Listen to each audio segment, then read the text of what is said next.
Bienvenue dans cette nouvelle édition du JT Financier, votre rendez-vous quotidien de l'économie. Voici les titres.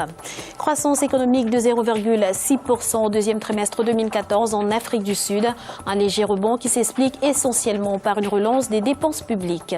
Bientôt, un système de paiement propre à la SADC. Il devrait être opérationnel d'ici 2 ans et a pour but de faciliter les transactions dans la sous-région. Et puis, naturellement, nous ferons un point en fin d'édition sur les marchés boursiers du continent.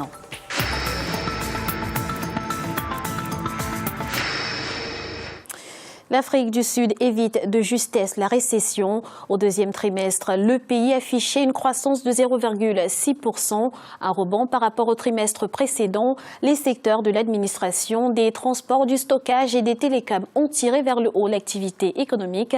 Le point tout de suite avec Anan Faron. Plus 0,6% de croissance au deuxième trimestre, l'Afrique du Sud évite de justesse la dépression. Un rebond après le premier trimestre qui a connu le plus faible taux de croissance depuis la récession de 2009.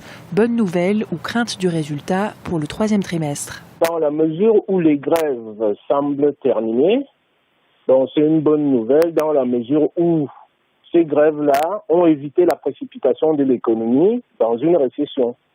Mais il reste toujours le problème, comment dirais-je, de l'équilibre global de l'économie. Le moindre choc qui arrive sur un secteur touche tous les secteurs. Et malgré tout, il convient de souligner que la demande mondiale va permettre à cette économie sud-africaine de pouvoir retrouver les voies de la croissance économique. L'économie sud-africaine tourne au ralenti depuis 3 ans. Le pays est sorti seulement fin juin d'une grève historique qui a paralysé les 3 premiers producteurs mondiaux de platine pendant 5 mois et a fortement pesé sur l'activité nationale. Le secteur manufacturier sud-africain reste relativement solide. Je pense qu'il continuera à être performant à condition qu'on puisse améliorer les conditions salariales des travailleurs. Et dans la mesure où le secteur manufacturier sud-africain est relativement structuré et que l'économie produit les biens dont la demande mondiale est en croissance, je reste relativement optimiste quant au futur de la croissance économique en Afrique du Sud.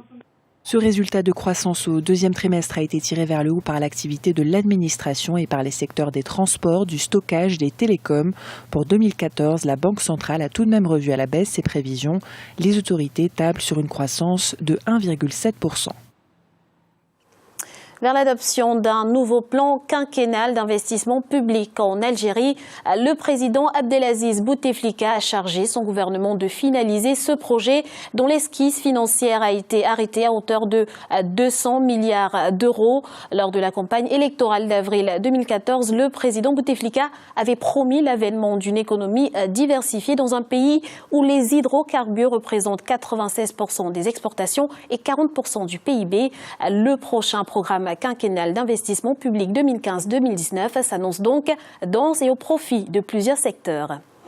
La communauté pour le développement d'Afrique australe, la SADC, envisage de créer son propre système de paiement. Les gouverneurs des banques centrales de la communauté travaillent actuellement en ce sens. Et selon celui de la Banque centrale de la Namibie, le processus est en bonne voie. Explication avec Kessie Bibi Martel. Vers la mise en place d'un système de paiement propre à la SADC, un comité des gouverneurs des banques centrales de la communauté pour le développement d'Afrique australe est à pied d'œuvre pour la concrétisation de ce projet. Objectif, favoriser le développement socio-économique par le biais de l'harmonisation dans des domaines d'intérêt commun tels que les tarifs de transaction et l'intégration dans des domaines comme les télécommunications et l'infrastructure financière. Ce service de paiement va à terme éliminer les incertitudes et les manquements constatés dans le système actuel. Cela permettra également une plus grande fluidité dans la circulation des biens et services dans la sous-région de l'Afrique australe.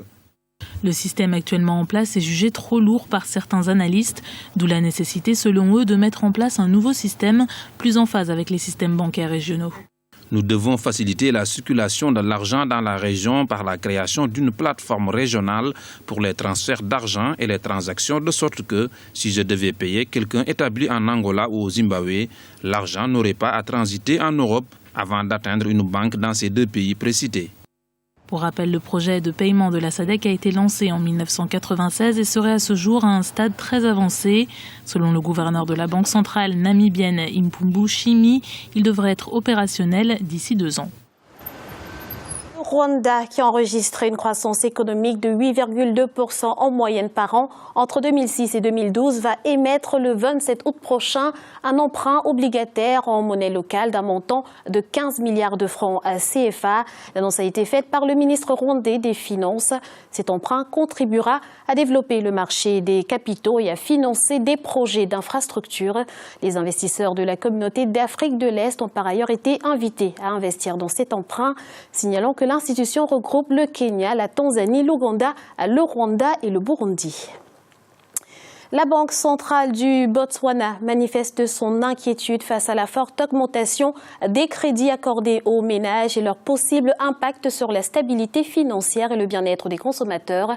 Selon l'institution, le taux d'inflation serait dans les limites fixées entre 3 et 6%, avec une hausse des prix plutôt maîtrisée, notamment pour les denrées alimentaires, le transport et le logement. Si pour l'heure les taux d'endettement des ménages restent faibles et l'environnement financier stable, la situation pourrait très vite se dégrader en cas de crise. Par exemple, explication avec l'économiste Samuel Maté. Il y a 3 types de pays essentiellement qui peuvent impacter la capacité de remboursement des ménages. Il y a premièrement l'inflation. La monnaie botswanaise, le pula, connaît aujourd'hui une prévision d'inflation. Et si cette inflation continue, les ménages ne seront pas en capacité de pouvoir rembourser ces frais. La deuxième chose qui peut influencer la capacité de remboursement, ce sont le niveau des revenus. Si le niveau des revenus diminue ou ne croît pas de manière stable, ça peut affecter également la capacité de remboursement des ménages au niveau du Botswana. Et enfin, ce qui peut affecter la capacité de remboursement, c'est le chômage. S'il y a une crise ou un choc économique externe au Botswana, ceci va impacter sur le niveau de chômage et le taux d'emploi, qui va faire que les gens qui sont au chômage ne seront plus à mesure de pouvoir rembourser les prêts qu'ils avaient pris. Donc il faut que le gouvernement du Botswana surveille ces 3 éléments pour pouvoir assurer que ces crédits aux ménages puissent avoir un effet vertueux. Il est à présent l'heure de faire le point sur l'évolution des marchés boursiers africains. À la mi-journée, en Afrique australe et dans l'océan Indien, l'indice All Share de Johannesburg était en baisse de 0,14% et celui de Nairobi gagnait 0,22%. La bourse de Maurice était en baisse de 0,02%. Du côté de l'Afrique centrale et de l'Ouest, l'indice nigérian était en baisse de 0,33%.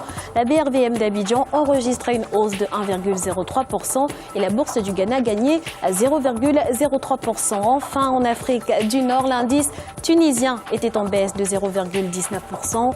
L'indice égyptien, lui, gagnait à 0,16% et la bourse de Casablanca a clôturé en hausse de 0,11%. C'est la fin de cette édition du Financia. Merci pour votre fidélité. On se retrouve très vite pour un nouveau rendez-vous de l'économie sur Africa 24.